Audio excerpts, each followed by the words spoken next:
প্রিয় শ্রোতা, আমন্ত্রণ জানাচ্ছি গল্প পাঠের আসরে। আমি ওয়ারা করিম। শুরু করতে যাচ্ছি সত্যজিৎ রায়ের প্রফেসর শঙ্কু সিরিজ থেকে নকুর বাবু ও এল ডোরাডোর দ্বিতীয় খণ্ডটি। সঙ্গে থাকুন। অনেক ধন্যবাদ। সোনার শহর এল ডোরাডোর কিংবদন্তির কথা কে না জানে। ১৬শ শতাব্দীতে স্পেন থেকে কোর্টেজের সৈন্য দক্ষিণ আমেরিকায় এসে স্থানীয় অধিবাসীদের যুদ্ধে হারিয়ে এদেশে স্পেনের আধিপত্য বিস্তার করে।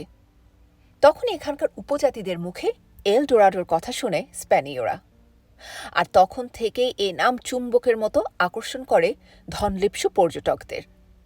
ইংল্যান্ডে স্যার ওয়াল্টার র্যালি পর্যন্ত এল ডোরাডোর টানে নৌবহর নিয়ে হাজির হয়েছিলেন এই দেশে। কিন্তু এল ডোরাডো চিরকালই অন্বেষণকারীদের ফাঁকি দিয়ে এসেছে। Peru, Bolivia, Colombia, Brazil, Argentina, দক্ষিণ আমেরিকার কোনো দেশে এল ডোরাডোর কোনো সন্ধান মেলেনি। ব্লুমগার্টেন হতবাক হয়ে টেবিল ল্যাম্পের দিকে চেয়ে রয়েছে দেখে আমি বাধ্য হয়েই বললাম, আমাকে বেরোতে হবে একটু পরে, কাজেই তোমার যদি আর কিছু বলার না থাকে তাহলে। ভারতীয়রা তো জাদু জানে, আমার কথা চাপা দিয়ে প্রশ্ন করল ব্লুমগার্টেন। আমি হেসে বললাম, তাই যদি হতো তাহলে ভারতে আর তো দারিদ্র্য থাকতো কি? জাদু জানলেও নিজেদের অবস্থার উন্নতি করার জাদু তাদের নিশ্চয়ই জানা নেই। সে তো তোমাকে দিয়ে বুঝতে পারছি, ব্যঙ্গের সুরে বলল ব্লুমগার্টেন। যে দেশের লোক টাকা হাতে তুলে দিলেও সে টাকা নেয় না, সে দেশ গরিব থাকতে বাধ্য। কিন্তু ব্লুমগার্টেন আবার চুপ, আবার অন্যমনস্ক। আমার আবার অসহায় ভাব, এই লোকটাকে তাড়ানোর রাস্তা খুঁজে পাচ্ছি না। জাদুর কথা বলছে এই কারণে, বলল ব্লুমগার্টেন, আমার যে মুহূর্তে এলডোরাডোর কথাটা মনে হয়েছে সেই মুহূর্তে নামটা কানে এলো ওই ভদ্রলোকের মুখ থেকে। আজ থেকে ২০০ বছর আগে আমার পূর্বপুরুষরা পরপর ৩ পুরুষ ধরে উত্তর আমেরিকা থেকে এদেশে পাড়ি দিয়েছে এলডোরাডোর সন্ধানে। আমি নিজে ২বার এসেছি যুবা বয়সে। পেরু, বলিভিয়া, গুয়ানা, ইকুয়াডর, ভেনেজুয়েলা, কোনো দেশে খোঁজা বাদ দিইনি। কিন্তু ব্রাজিলে শেষে এসে জঙ্গলে ঘুরে ব্যারাম বাঁধিয়ে বাধ্য হয়ে এলডোরাডো মায়া ত্যাগ করে দেশে ফিরে যাই। আজ এতদিন পরে আবার ব্রাজিলে এসে কাল থেকে মাঝে মাঝে এলডোরাডোর কথাটা মনে পড়ে যাচ্ছে। আর আজ আমি কোনো মন্তব্য করলাম না। ব্লুমগার্টেনও উঠে পড়ল, বলল, আমি ম্যারিনা হোটেলে আছি, যদি মত পরিবর্তন করো তো আমাকে জানিও। ক্রোল আর সন্ডার্সকে ঘটনাটা বলতে তারা দুজনেই রেগে আগুন। সন্ডার্স বলল, তুমি অতিরিক্ত রকম ভদ্র, তাই এইসব লোকের অধ্যত্ব হজম করো। এবার এলে আমাদের একটা ফোন করে দিও, আমরা এসে যা করার করব। এরপরে ঘটনাটা ঘটল মাঝরাত্রিরে। পরে ঘড়ি দেখে জেনেছিলাম তখন 2:15। ঘুম ভাঙল কলিং বেলের শব্দে। বিদেশ বিভুঁইয়ে এত রাত্রিরে আমার ঘরে কে আসতে পারে? দরজা খুলে দেখি শ্রীমান নকুর বিশ্বাস, ফ্যাকাশে মুখ, ত্রস্ত ভাব। অপরাধ নেবেন না তিলুবাবু, কিন্তু না এসে পারলাম না। ভদ্রলোকের চেহারাটা ভালো লাগছিল না, তাই বললাম, আগে বসুন, তারপর কথা হবে। সোফায় বসে নকুরবাবু বললেন, কপি হয়ে গেল। কপি? কিসের কপি? এত রাত্রে এসব কি বলছেন ভদ্রলোক? যন্ত্রটার নাম জানি না, বলে চললেন নকুরবাবু। তবে চোখের সামনে দেখতে পেলাম একটা বাক্সর মতো জিনিস, ভিতরে আলো জ্বলছে, ওপরে একটা কাঁচ। একটা কাগজ পুড়ে দেওয়া হলো যন্ত্রে, তারপর একটা হাতল ঘোরাতেই কাগজের লেখা অন্য একটা কাগজে হুবহু নকল হয়ে বেরিয়ে এলো। শুনে মনে হলো ভদ্রলোক জেরক্স বা ডুপ্লিকেটিং যন্ত্রের কথা বলছেন। কি কাগজ ছাপা হলো? প্রশ্ন করলাম আমি। নকুরবাবুর দ্রুত নিঃশ্বাস পড়ছে, একটা আতঙ্কের ভাব দেখা দিয়েছে মুখে। কি ছাপা হলো? আবার জিজ্ঞেস করলাম। নকুরবাবু এবার মুখ তুলে চাইলেন আমার দিকে, সংশয়াকুল দৃষ্টি। আপনার আবিষ্কারের সব ফর্মুলা। চাপা গলায় দৃষ্টি বিস্ফারিত করে বললেন নকুরবাবু। আমি না হেসে পারলাম না। আপনি এই বলতে এসেছেন এত রাত্রিরে? আমার ফর্মুলা প্রদর্শনীর ঘর থেকে বেরোবে কি করে? সে তো ব্যাংক থেকে টাকা চুরি হয় না, দলিল চুরি হয় না? প্রায় ধমকের সুরে বললেন নকুরবাবু। আর ইনি যে ঘরের লোক, ঘরের লোককে পুলিশই বা আটকাবে কেন? ঘরের লোক? ঘরের লোক তিলুবাবু, মিস্টার লোবো। আমার মনে হলো ভয়ঙ্কর আবোল তাবোল বকছেন নকুরবাবু। বললাম, এসবকে আপনি স্বপ্নে দেখলেন? স্বপ্ন নয়, গলার স্বর 3 ধাপ চড়িয়ে বললেন নকুরবাবু। চোখের সামনে জলজ্যান্ত দেখতে পেলাম এই 10 মিনিট আগে। হাতে টর্চ নিয়ে ঢুকলেন মিস্টার লোবো, নিজের চাবি দিয়ে প্রদর্শনী ঘরের দরজা খুলে। প্রহরী চুপ করে দাঁড়িয়ে দেখছে। লোবো সোজা চলে গেলেন একটা বিশেষ টেবিলের দিকে, যেটার কাচের ঢাকনার তলায় আপনার খাতাপত্তর রয়েছে। ঢাকনা খুলে 2টো খাতা বার করলেন মিস্টার লোবো। তারপর অন্য দরজা দিয়ে বেরিয়ে একটা প্যাসেজের মধ্য দিয়ে গিয়ে সিঁড়ি দিয়ে উঠে উপরের তলায় একটা আপিস ঘরে গিয়ে ঢুকলেন। সেইখানে রয়েছে এই যন্ত্র। কি নাম এই যন্ত্রের তিলুবাবু? জেরক্স, যথাসম্ভব শান্ত স্বরে বললাম আমি। কেন যেন নকুরবাবুর কথাটা আর অবিশ্বাস করতে পারছি না। কিন্তু মিস্টার লোবো,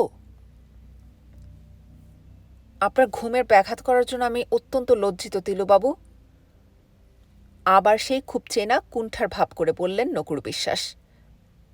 কিন্তু খবরটা আপনাকে না দিয়ে পারলাম না। অবশ্যই আমি যখন রয়েছি তখন আপনার যাতে ক্ষতি না হয় তার জন্য যথাসাধ্য চেষ্টা করব। যেটা ঘটতে যাচ্ছে সেটা আগে থেকে জানতে পারলে একটা মস্ত সুবিধে তো। আসলে নতুন জায়গায় এসে মনটাকে ঠিক সংহত করতে পারছিলাম না, তাই লোববাবুর ঘটনাটা আগে থেকে জানতে পারিনি। কেবল বুঝেছিলাম আপনার একটা বিপদ হবে সাও পাওলোতে। নকুরবাবু আবার ক্ষমা চেয়ে বিদায় নিয়ে চলে গেলেন, আর আমিও চিন্তিতভাবে এসে বিছানায় শুলাম। আমার মধ্যে নকুরবাবুর মতো অতি প্রাকৃত ক্ষমতা না থাকলেও এটা বেশ বুঝতে পারছি যে লোবোর মতো লোকের পক্ষে নিজে থেকে এই জিনিস করা সম্ভব নয়। তার পিছনে অন্য লোক আছে, পয়সাওয়ালা লোক। ভাবলে একজনের কথাই মনে হয়, সলোমন ব্লুমগার্টেন। 12ই অক্টোবর, রাত 12:15। আজ রাটানটন ইনস্টিটিউট থেকে আমাকে ডক্টরেট ডিগ্রি দেয়া হলো। মনোজ্ঞ অনুষ্ঠান। প্রফেসর রড্রিগেজকে নিয়ে 4 জন বিভিন্ন দেশের বৈজ্ঞানিকের আন্তরিকতাপূর্ণ ভাষণ ও সবশেষে আমার ধন্যবাদ জ্ঞাপন। সব মিলে মনটা ভারী প্রসন্ন হয়ে উঠেছিল। আজ ডিনারে আমার 2 বন্ধু ও প্রফেসর রড্রিগেজের উপরোধে জীবনে প্রথম 1 চুমুক শ্যাম্পেন পান করলাম। এটাও একটা ঘটনা বটে। কাল নকুরবাবুর মুখে মিস্টার লোবোর বিষয় শুনে মনটা বিষিয়ে গিয়েছিল। আজ ভদ্রলোকের অমায়িক ব্যবহার দেখে মনে হচ্ছে নকুরবাবু হয়তো একটু ভুল করেছেন। প্রদর্শনীতে ঢু মেরে দেখে এসেছি যে আমার কাগজপত্র ঠিক যেমন ছিল তেমনই আছে। হোটেলে ফিরতে ফিরতে হলো রাত 11টা। ঢুকে একটা দৃশ্য দেখে একেবারে হকচকিয়ে যেতে হলো। হোটেলের লবিতে চতুর্দিকেই বসার জন্য সোফা ছড়ানো রয়েছে। তারই একটাই দেখি এক পাশে বিশাল বপু সলোমন ব্লুমগার্টেন ও অন্য পাশে একটি অচেনা বিদেশি ভদ্রলোককে নিয়ে বসে আছেন আমার সেক্রেটারি শ্রী নকুরচন্দ্র বিশ্বাস। আমার সঙ্গে চোখাচোখি হতেই নকুরবাবু একগাল হেসে উঠে এলেন। এনাদের সঙ্গে একটু বাক্যালাপ করছিলাম। ব্লুমগার্টেনও উঠে এলেন। কংগ্রাচুলেশনস। করমর্দনে যথারীতি হাত ব্যথা করিয়ে দিয়ে ব্লুমগার্টেন চোখ কপালে তুলে বললেন, তুমি কাকে সেক্রেটারি করে নিয়ে এসেছ? ইনি তো অসাধারণ ক্ষমতাসম্পন্ন ব্যক্তি। আমার চোখের দিকে চেয়ে আমার নারী নক্ষত্র সব বলে দিলেন। দুজনের মধ্যে মোলাকাতটা কিভাবে হলো সেটা ভাবছি। তার উত্তর নকুরবাবুই দিয়ে দিলেন। আমার বন্ধু যোগেন বক্সির ছেলে কানাইলালকে একটা পোস্টকার্ড লিখে পোস্ট করার জন্য এই কাউন্টারে দিতে গিয়ে দেখি এনারা পাশেই দাঁড়িয়ে আছেন। আমায় দেখে ব্লুমগার্টেন সাহেবী এগিয়ে এসে আলাপ করলেন। বললেন, কাল আমার মুখে এলডোরাডোর নাম শুনে ওর কৌতূহল হচ্ছে, আমি এলডোরাডো সম্পর্কে কতদূর জানি। আমি বললাম, আই এম মুখ্য সূক্ষ্ম ম্যান, নো এডুকেশন। কাল একটা বেঙ্গলি বইয়ে পড়ছিলাম এলডোরাডোর কথা।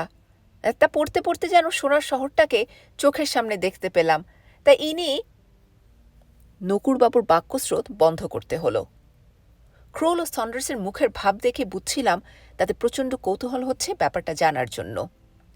নকুরবাবু এ পর্যন্ত যা বলেছেন সেটা ইংরেজি তর্জমা করে সংক্ষেপে বুঝিয়ে দিলাম আমি। ততক্ষণে অবশ্যই আমরা তিনজনে একটা পাশের সোফায় বসে পড়েছি এবং আমি আমার দুই বন্ধুর সঙ্গে ব্লুম গার্ডেনের আলাপ করিয়ে দিয়েছি। অন্য বিদেশি ভদ্রলোকটির নাম মাইক হ্যাচেট। হাবভাবে বুঝলাম ইনি ব্লুম গার্ডেনের বডিগার্ড বা ধামাধারী গোছের কেউ। এবার ব্লুম গার্ডেনই কথা বলল।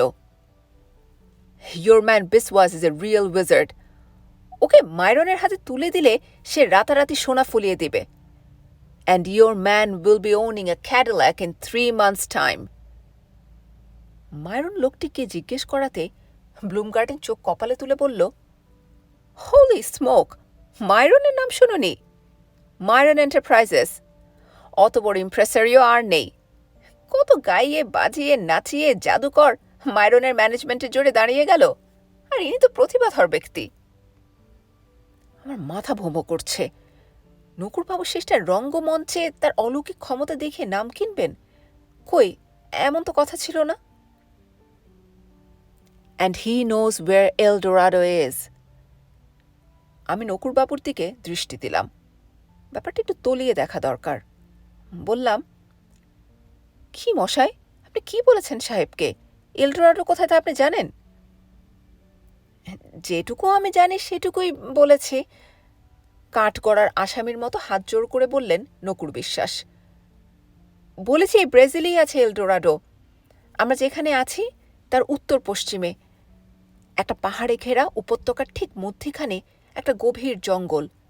সেই জঙ্গলের মধ্যেই শহর। কেউ জানে না সেই শহরের কথা। মানুষজন বলতে আর কেউ নেই সেখানে।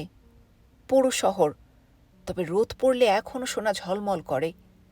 সোনার তোরণ, সোনার পিরামিড, যেখানে সেখানে সোনার স্তম্ভ, বাড়ির দরজা জানালা সব সোনার। সোনা তো আর নষ্ট হয় না, তাই সে সোনা এখনও আছে। লোকজন যা ছিল 1000 বছর আগে সব লোপ পেয়ে যায়। একবার খুব বর্ষা হয়, তারপরে জঙ্গলে এক মারাত্মক পোকা দেখা দেয়। সেই পোকা থেকেই মড়ক। বিশ্বাস করুন তিলুবাবু, এই সবই আমি পরপর চোখের সামনে বায়োস্কোপের ছবির মতো দেখতে পেলুম। ক্রোল ও সন্ডার্সের জন্য এই অংশটুকু ইংরেজিতে অনুবাদ করে দিয়ে ব্লুম গার্ডেনকে বললাম, তুমি তো তাহলে এলডোরাডোর হদিশ পেয়ে গেলে। এবার অভিযানে তোড়জোড় করো। আমরা আপাতত ক্লান্ত, কাজে আমাদের মাপ করো। আসুন নকুরবাবু। আমার কথায় ব্লুম গার্ডেনের মুখে যে থমথমে ভাবটা দেখা দিল, সেটা যে কোনো লোকের মনে ত্রাসের সঞ্চার করত। আমি সেটা যেন দেখেও না দেখার ভাব করলাম। নকুরবাবু উঠে এলেন ভদ্রলোকের পাশ ছেড়ে। আমরা চারজনে গিয়ে বসলাম আমার ঘরে। নকুরবাবুর ইচ্ছে ছিল সোজা নিজের ঘরে চলে যান, কিন্তু আমি বললাম যে তার সঙ্গে আমার একটু কথা আছে। দুই সাহেব বন্ধুর কাছে বাংলা বলার জন্য ক্ষমা চেয়ে নিয়ে নকুরবাবুকে বললাম, দেখুন মশাই, আমি আপনার ভালোর জন্যই বলছি। আপনার মধ্যে যে ক্ষমতাটা আছে সেটা যার তার কাছে এভাবে প্রকাশ করবেন না। আপনার অভিজ্ঞতা কম, আপনি হয়তো লোক চেনেন না, কিন্তু এটা বলে দিচ্ছি যে এই ব্লুম গার্ডেনের খপ্পরে পড়লে আপনার সর্বনাশ হবে। আপনাকে অনুরোধ করছি, আমাকে না জানিয়ে ফস করে কিছু একটা করে বসবেন না। নকুরবাবু লজ্জায় প্রায় কার্পেটের সঙ্গে মিশে গেলেন। বললেন, আমায় মাপ করবেন তিলুবাবু, আমার সত্যি অপরাধ হয়েছে। আসলে বিদেশে তো আসিনি কখনো, মফস্বলের মানুষ, তাই হয়তো একটু মাথা ঘুরে গিয়ে থাকবে। আমাকে সাবধান করে দিয়ে আপনি সত্যিই খুব উপকার করলেন। নকুরবাবু উঠে পড়লেন। ভদ্রলোক চলে যাবার পর ক্রোল তার পাইপে টান দিয়ে এক ঘর ধোঁয়া ছেড়ে বলল, এলডোরাডো যদি সত্যিই থেকে থাকে তাহলে সেটা আমাদের একবার দেখে আসা উচিত নয়? আগেই বলেছি, সন্ডার্স এসব ব্যাপারে ঘোর সন্দেহবাদী। সে ধমকের সুরে বলল, দেখো এ জার্মান পণ্ডিত, 300 বছর ধরে সোনার স্বপ্ন দেখা অজস্র লোক দক্ষিণ আমেরিকা চষে বেরিয়েও এলডোরাডোর সন্ধান পায়নি, আর এই ভদ্রলোকের এই কটা কথায় তুমি মেতে উঠলে। ওই অতিকায় ইহুদি যদি এসব কথা বিশ্বাস করে জঙ্গলে গিয়ে জাগুয়ারের শিকার হতে চান তাতে আমার কোনো আপত্তি নেই, কিন্তু আমি এর মধ্যে নেই। আমাদের যা প্ল্যান হয়েছে তার এক চুল এদিক ওদিক হয় এটা আমি চাই না। আমার বিশ্বাস শঙ্কু এ বিষয়ে আমার সাথে একমত হবে। আমি মাথা নেড়ে সন্ডার্সের কথায় সায় দিলাম। আমাদের প্ল্যান হলো আমরা কাল সকালে ব্রেকফাস্টের পর প্লেনে করে চলে যাব উত্তরে, ব্রাজিলের রাজধানী ব্রাসিলিয়া শহরে। সেখানে একদিন থেকে ছোট প্লেন ধরে চলে যাব জিঙ্গু ন্যাশনাল পার্কের উত্তর প্রান্তে পোস্টু ডিয়াওয়ারুম শহরে। তারপর বাকি অংশ নদীপথে।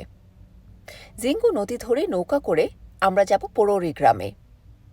পোরোরিতে ব্রাজিলের এক আদিম উপজাতি চুকাহামাইদের কিছু লোক এখনও রয়েছে, যারা এই তো সেদিন পর্যন্ত ছিল প্রস্তর যুগের মানুষ। ব্রাসিলিয়া থেকে আমাদের সঙ্গে থাকবেন একজন বিশেষজ্ঞ, যাকে এখানকার ভাষায় বলা হয় সেরটানিস্টা। কথাটার মানে হল অরণ্য অভিজ্ঞ। সেরটানিস্টারা উপজাতিদের সঙ্গে বন্ধুত্ব স্থাপনে অগ্রণী। তাদের ভাষা থেকে আরম্ভ করে সবকিছুই এরা খুব ভালোভাবে জানে। পোরোরি ছেড়ে আরও খানিকটা পথ উত্তরে গিয়ে ভন মার্টিউস জলপ্রপাত দেখে আবার ব্রাসিলিয়া ফিরে এসে সেখান থেকে প্লেন ধরে যে যার দেশে ফিরব। দিন 7 মধ্যে পুরো সফর শেষ হয়ে যাওয়া উচিত। তবে ব্রাজিল সরকার বলেছেন প্রয়োজনে আতিথেয়তার মেয়াদ 3 দিন পর্যন্ত বাড়িয়ে দিতে তারা প্রস্তুত আছেন। 11:30 বাজে, তাই ক্রোল ও সন্ডার্স উঠে পড়ল। ক্রোল যে আমাদের দুজনের সঙ্গে একমত নয় সেটা সে যাবার আগে জানিয়ে দিয়ে গেল দরজার মুখটাতে দাঁড়িয়ে। আমার অবাক লাগছে শঙ্কু, যে তুমি তোমার এত কাছের লোককে চিনতে পারছো না। তোমার এই সেক্রেটারির চোখের দৃষ্টি আলাদা। হোটেলের লবিতে বসে যখন সে এলডোরাডোর বর্ণনা দিচ্ছিল, তখন আমি ওর চোখ থেকে চোখ ফেরাতে পারছিলাম না। সন্ডার্স কথাটা শুনে আমার দিকে চেয়ে চোখ টিপে হাতে গেলাস ধরার মুদ্রা করে বুঝিয়ে দিল যে ক্রোল আজ পার্টিতে শ্যাম্পেনটা একটু বেশি খেয়েছে। 12টা বেজে গেছে। শহর নিস্তব্ধ। শুয়ে পড়ে। 13ই অক্টোবর, হোটেল ক্যাপিটাল, ব্রাসিলিয়া, দুপুর 2:30। আমরা ঘণ্টাখানেক হলো এখানে পৌঁছেছি। আমরা মানে আমার 3 বন্ধু ও মিস্টার লোবো। লোবো পুরো সফরটাই আমাদের সঙ্গে থাকবেন। আমি অন্তত এক মুহূর্তের জন্য সৌজন্যের কোনো অভাব লক্ষ্য করিনি ভদ্রলোকের ব্যবহারে। এখানে নকুরবাবুর কথাটা স্বভাবতই এসে পড়ে, যদিও কোনো প্রসঙ্গের দরকার ছিল না। সোজা বাংলায় বলতে গেলে ভদ্রলোক আমাকে লেঙ্গি মেরেছেন, এবং সেটা যে টাকার লোভেও সে বিষয়ে আমি নিঃসন্দেহ। আজ সাও পাওলোতে আমার রুম বয় সকালে কফির সঙ্গে একটা চিঠি এনে দিল। বাংলা চিঠি, আর হস্তাক্ষর আমার চেনা। আগেরটার তুলনায় বলতেই হয় এটার ভাষা অপেক্ষাকৃত সহজ। এই হলো চিঠি। প্রিয় তিলুবাবু, অধমের অপরাধ লইবেন না। নগদ $5,000 লোভ সংবরণ করা সম্ভবপর হইল না। আমার পিতামহী আজ 4 বৎসর যাবৎ এক দুরারোগ্য ব্যাধিতে শয্যাশায়ী। আমি 8.5 বৎসর বয়সে আমার মাতৃদেবীকে হারাই। তখন হইতে আমি আমার পিতামহীর দ্বারাই লালিত। শুনিয়াছি এ দেশে এই রোগের এক আশ্চর্য নূতন ঔষধ বাহির হইয়াছে। ঔষধের মূল্য অনেক। ব্লুমগার্টেন সাহেবের বদান্যতায় এই মহার্ঘ ঔষধ কিনিয়া দেশে ফিরিবার সৌভাগ্য হইবে আমার। আজ সকালে আমরা ব্লুমগার্টেন মহাশয়ের ব্যক্তিগত হেলিকপ্টার বিমানে রওনা হইতেছি। আমাদের লক্ষ্য সাও পাওলো 350 মাইল উত্তর পশ্চিমে একটি অরণ্য অঞ্চল। এই অরণ্যের মধ্যে এলডোরাডো অবস্থিত। আমার সাহায্য ব্যতীত ব্লুমগার্টেন মহোদয় কোনো ক্রমে এলডোরাডো পৌঁছিতে পারিতেন না। তাহার প্রতি অনুকম্পা বশত আমি নির্দেশ দিতে সম্মত হইয়াছি। আমার কার্য সমাধা হইলেই আমি আপনাদের সহিত মিলিত হইব। আপনাদের যাত্রাপথ আমার জানা আছে। ঈশ্বর আপনাদের মঙ্গল করুন। আমি যদি ঈশ্বরের কৃপায় আপনার কোনরূপ সাহায্য করিতে পারি, তবে নিজেকে কৃতার্থ জ্ঞান করিব। ইতি দাসানুদাস সেবক শ্রী নকুরচন্দ্র বিশ্বাস। হোটেলের রিসেপশনে খোঁজ নিয়ে জেনেছিলাম নকুরবাবু সত্যি বেরিয়ে গেছেন ভোর 6টায়। জনৈক বিশালবাবু ভদ্রলোক তার সঙ্গে ছিলেন কি? আগে হ্যাঁ, ছিলেন। আমার চেয়েও বেশি বিরক্ত হয়েছে সন্ডার্স, এবং সেটা শুধু নকুরবাবুর উপর নয়, আমার উপরেও। বলল, তোমার আমার মতো লোকের এই ভৌতিক, অলৌকিক, প্রেতলৌকিক ব্যাপারগুলো থেকে যত দূরে থাকা যায় ততই ভালো। ক্রোল কিন্তু ব্যাপারটা শুনে বেশ মুষড়ে পড়েছে, এবং সেটা অন্য কারণে। সে বলল, তোমার লোক যখন বলছে আমাদের আবার মিট করবে, তখন বোঝাই যাচ্ছে যে এলডোরাডো আমাদের গন্তব্যস্থল থেকে খুব বেশি দূরে নয়। সেক্ষেত্রে আমরাও যে কেন সেখানে যেতে পারি না সেটা আমার বোধগম্য হচ্ছে না। আমি আর সন্ডার্স ক্রোলের এই অভিযোগ কানে তুললাম না। ব্রাসিলিয়া ব্রাজিলের রাজধানী হলেও সাও পাওলোর সঙ্গে কোনো তুলনা চলে না। আমরা হোটেলে পৌঁছানোর প্রায় সঙ্গে সঙ্গেই আমাদের দলে যে সেরটানিস্টা বা অরণ্য অভিজ্ঞ ভদ্রলোকটি যাবেন, নাম হাইটার, তার সঙ্গে আলাপ হলো। বয়স বেশি না হলেও চেহারায় একটা অভিজ্ঞতার ছাপ রয়েছে। তার উপরে ঠান্ডা মেজাজ ও স্নিগ্ধ ব্যবহার দেখে মনে হয় উপজাতিদের সঙ্গে যোগ স্থাপনের জন্য ইনি আদর্শ ব্যক্তি। তাকে আজ ক্রোল জিজ্ঞেস করেছিল এলডোরাডো সম্পর্কে তার কী ধারণা। প্রশ্ন শুনে ভদ্রলোক চোখ কপালে তুলে বললেন, আজকের দিনে আবার এলডোরাডোর প্রশ্ন তুলছেন কেন? সে তো কোন কালে মিথ্যে বলে প্রমাণ হয়ে গেছে। এলডোরাডো তো শহরই নয়, আসলে ওটা একজন ব্যক্তি। ডোরাডো কথাটা সোনার শহর বা সোনার মানুষ দুই বোঝায় পর্তুগিজ ভাষায়। সূর্যের প্রতীক হিসেবে কোনো এক বিশেষ ব্যক্তিকে পুরাকালে এখানকার অধিবাসীরা পুজো করত, আর তাকে এরা বলতো এলডোরাডো। চোখের পলকে একজন মানুষকে কখনো এমন হতাশ হতে দেখিনি, যেমন দেখলাম ক্রোলকে। কাল সকালে আবার আমাদের যাত্রা শুরু। নকুরবাবু অন্যায় কাজ করেছেন সেটা ঠিকই, কিন্তু তার জন্য আমি যে বেশ খানিকটা দায়ী সেটাও ভুলতে পারছি না। আমি তো প্রথমে তাকে আমার সঙ্গে নিয়ে আসার প্রস্তাবটা করেছিলাম। 16ই অক্টোবর বিকাল 4:30টায় বাহারের নকশা করা ক্যানু নৌকাতে জিঙ্গু নদী ধরে আমরা চলে এসেছি প্রায় 33 মাইল। আমরা 5 জন, অর্থাৎ আমি, ক্রোল, সন্ডার্স, লোবো আর হাইটার। আমরা ছাড়াও রয়েছে 2 জন নৌকাবাহী দক্ষিণ আমেরিকান ইন্ডিয়ান।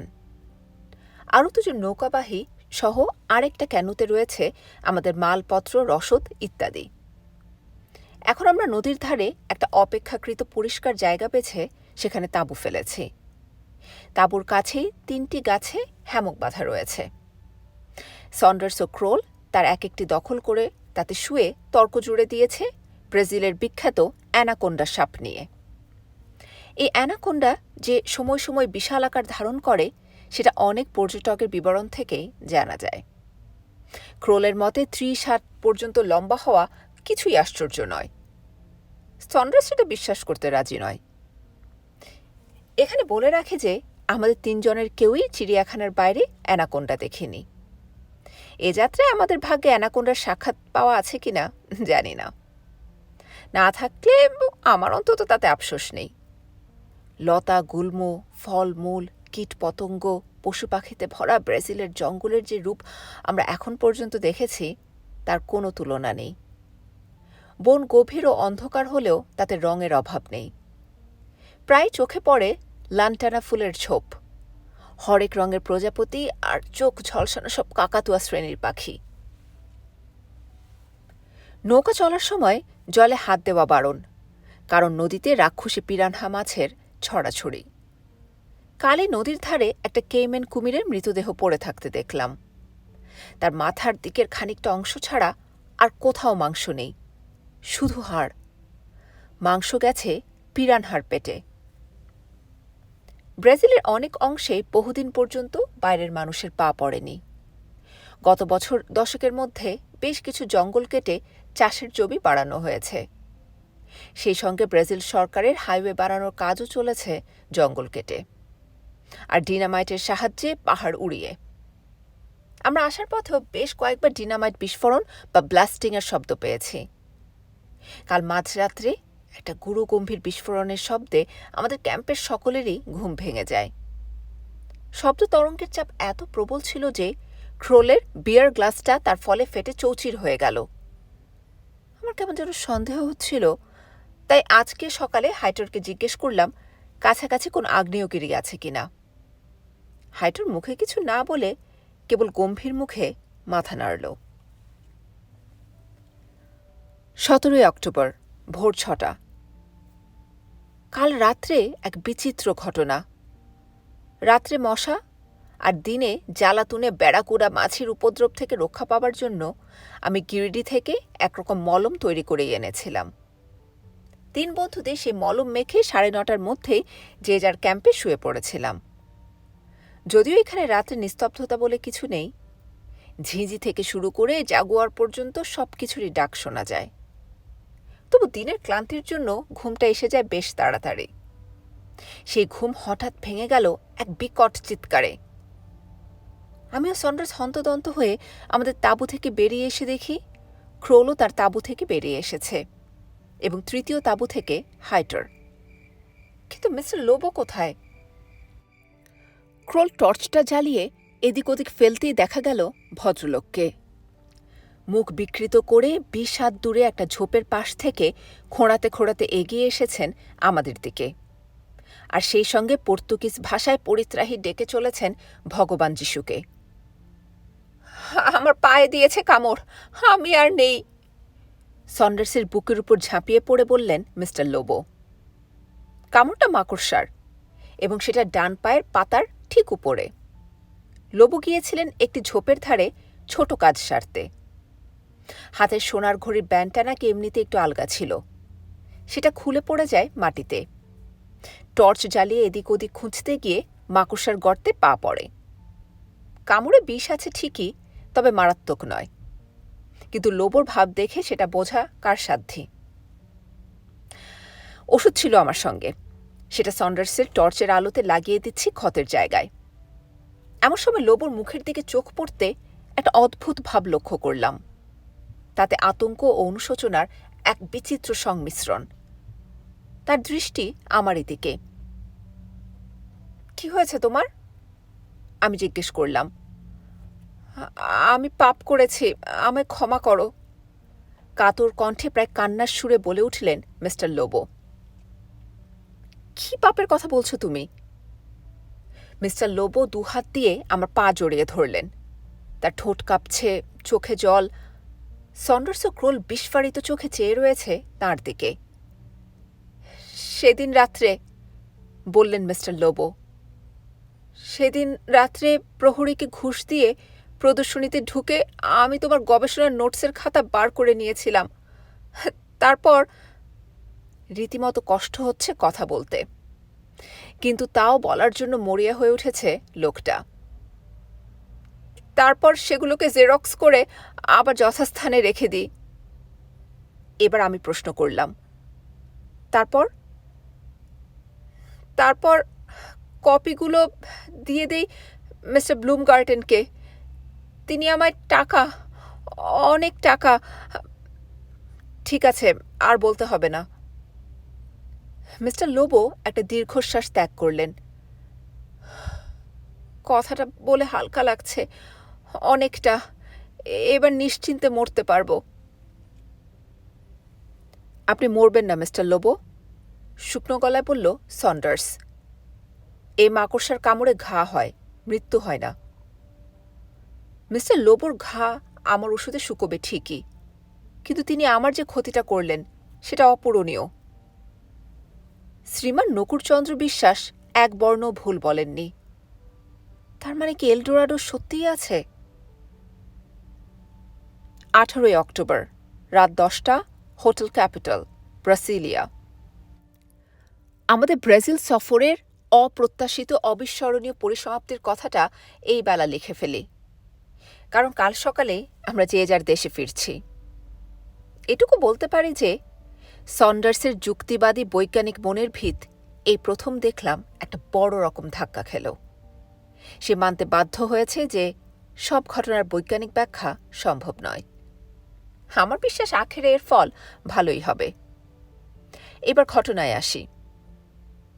গতকাল সকালে ব্যান্ডেজ বাঁধা লোবোকে সঙ্গে নিয়ে আমরা কেন করে বেরিয়ে পড়লাম চুকাহামাই উপজাতিদের বাসস্থান পরুরির উদ্দেশ্যে। আমাদের যেতে হবে 50 কিলোমিটার। যত এগোচ্ছি ততই যেন গাছপালা, ফুল, পাখি, প্রজাপতির সম্ভার বেড়ে চলেছে।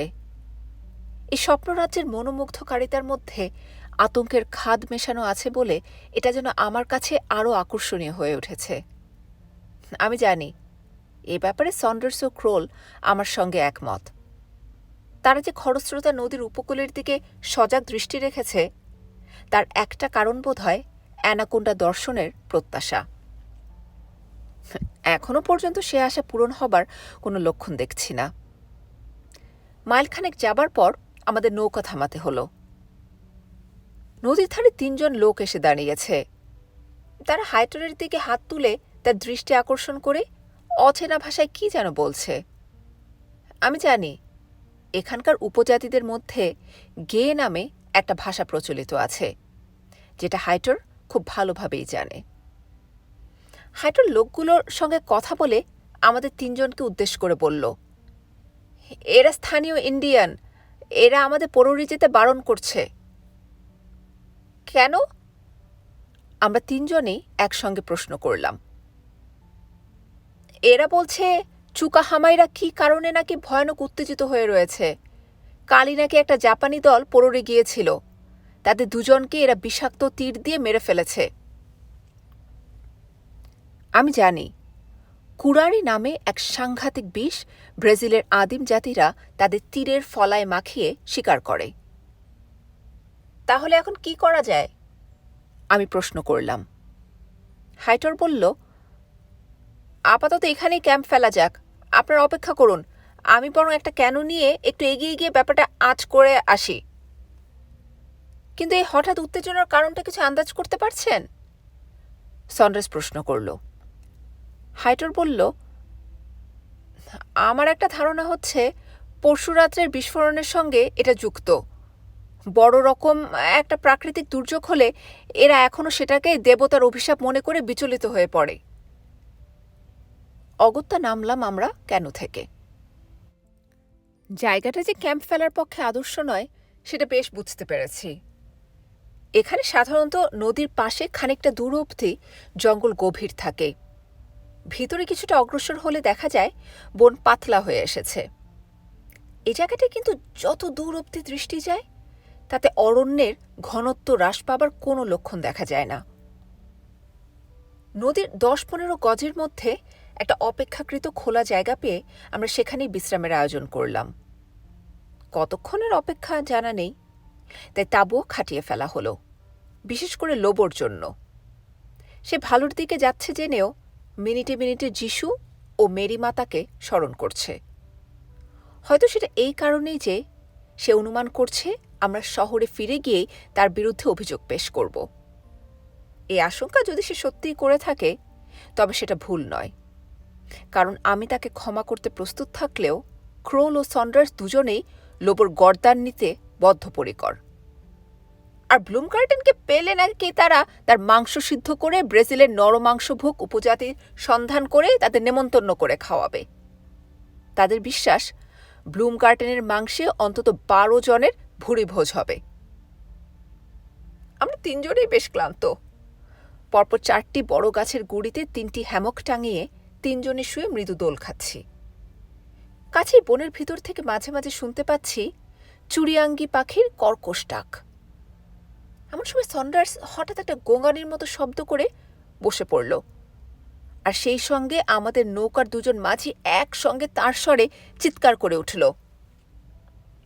এই গোঙানি ও চিৎকারের কারণ যে একই সেটা বুঝতে আমার ও ক্রোলের 3 সেকেন্ডের বেশি সময় লাগেনি। আমাদের থেকে 10-12 গজ দূরে একটা দীর্ঘাকার গাছের উপর দিকের একটা ডাল বেয়ে যেন আমাদেরই লক্ষ্য করে নেমে আসছে একটা সাপ।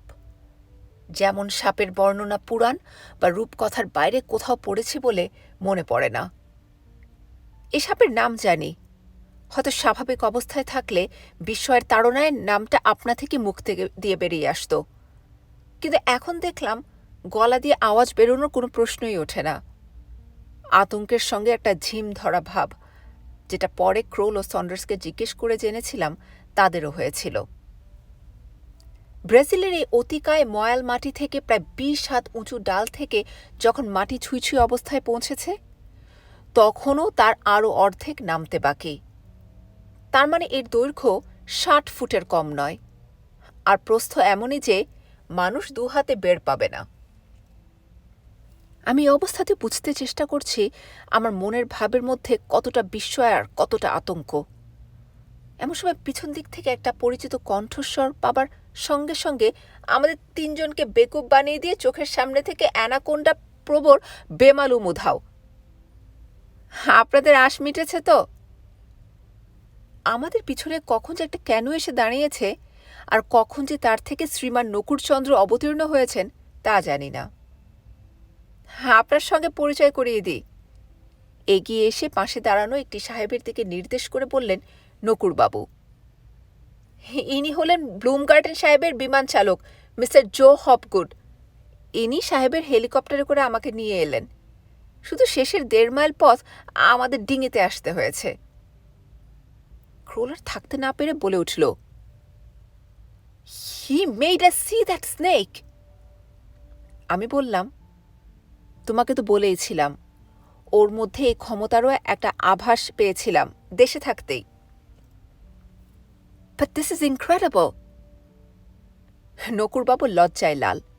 বললেন, তিলুবাবু, আপনি দয়া করে এদের বুঝিয়ে দিন যে এতে আমার নিজের কোনো কৃতিত্ব নেই। এই সবই হলো যিনি আমায় চালাচ্ছেন তাঁরই খেলা।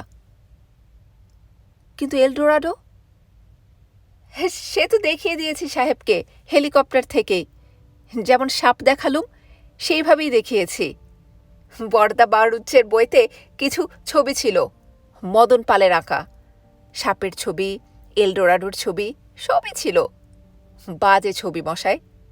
সোনার শহরের বাড়িগুলো দেখতে করেছি টোল খাওয়ার টোপরের মতো, তাও সিধে নয়, ট্যারচা। সাহেবও সেই ছবির মতো শহরই দেখলে, আর দেখে বললে, এলডোরাডো ইজ ব্রেথ টেকিং। তারপর আমরা মন্ত্রমুগ্ধের মতো শুনছি নকুড়বাবুর কথা। তারপর আর কি, জঙ্গলের মধ্যে শহর, সেখানে হেলিকপ্টার নামবে কি করে? নামলুম জঙ্গলের এদিকটায়। সাহেব 2 বন্দুকধারীকে নিয়ে ঢুকে পড়লেন, আর আমি চলে এলুম আমার কথা মতো আপনাদের সঙ্গে মিট করব বলে। আমি জানি আপনারা কি ভাবছেন, হপগুড সাহেব আমাকে আনতে রাজি হলেন কেন? এই তো, ব্লুমগার্টেন সাহেবের সঙ্গে চুক্তি ছিল, উনি এলডোরাডো চাক্ষুষ দেখলেই আমার হাতে তুলে দেবেন নগদ $5,000। হপগুডকে বলে রেখেছিলাম ওকে 2.5 দেব যদি ও আমাকে পৌঁছে দেয় আপনাদের কাছে।